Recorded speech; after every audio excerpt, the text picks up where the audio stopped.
Le livre devrait sortir dans toutes les bonnes librairies dès la semaine prochaine. Un ouvrage encore une fois consacré à Rouen, sauf que cette fois il est pour les enfants. Cela s'appelle « Les enfants découvrent Rouen », écrit par Pauline Brunelot qui nous a rejoint. Bonjour Pauline. Bonjour. Merci d'être avec nous. Alors le livre, vous venez de le voir, on va peut-être le remontrer.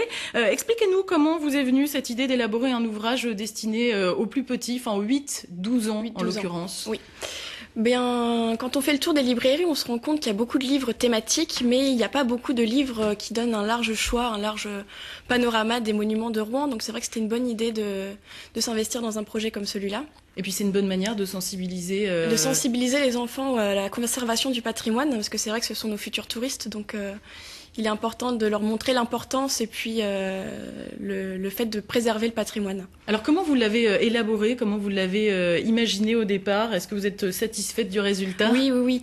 Ben, c'est vrai que je l'ai fait l'année dernière, enfin j'ai écrit pendant un an le livre, donc c'est vrai que j'avais 20 ans, c'est un travail assez important à mon âge, donc c'est vrai que du résultat j'en suis très contente, et puis je me suis fait aider d'un de mes amis, donc Laurent Lemaître, pour les photos.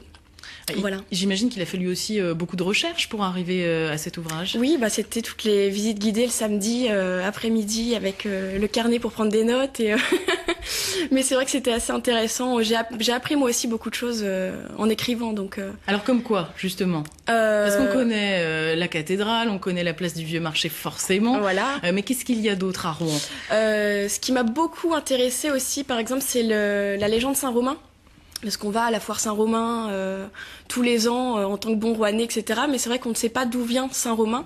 On ne connaît pas exactement l'origine. Et c'est vrai que c'est intéressant de pouvoir expliquer ça aux enfants et de pouvoir y aller en sachant aussi pourquoi Saint-Romain. Et puis en discutant avec vous aussi, vous me parliez des hôtels particuliers. Oui. Il y en a beaucoup à Rouen? Oui, surtout dans le quartier Saint-Patrice. C'est vrai que c'est intéressant de se promener et puis d'avoir la curiosité d'ouvrir la porte du porche et puis de découvrir une cour intérieure fabuleuse. Enfin, c'est vrai que c'est assez intéressant tout ça. Alors ce qui est aussi intéressant, c'est que ce livre peut être tout à fait utilisé par des enseignants. Hein. Oui, il a une notion très pédagogique, donc c'est vrai que c'est assez intéressant parce qu'il se développe, enfin il est porté pour les enfants.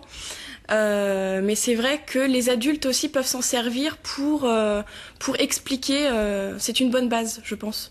Et puis il y a un petit quiz à la fin hein, pour bien vérifier que vous avez tout compris après avoir visité tout Rouen. Pour l'instant, cet ouvrage concerne évidemment la ville de Rouen, comme on le dit depuis le début de cette interview. Mais est-ce que vous avez d'autres projets de ce type? Pourquoi pas étendre le sujet sur une autre ville normande à suivre. Bon, on vous le souhaite en tout cas. Merci beaucoup. Merci Pauline Brunelot d'avoir répondu à notre invitation. Et puis évidemment, on vous rappelle le titre de cet ouvrage, Les enfants découvrent Rouen, aux éditions Charles Corlet, que vous pourrez retrouver d'ici quelques jours seulement dans toutes les bonnes librairies et à l'Office du tourisme de Rouen. Oui. Merci beaucoup.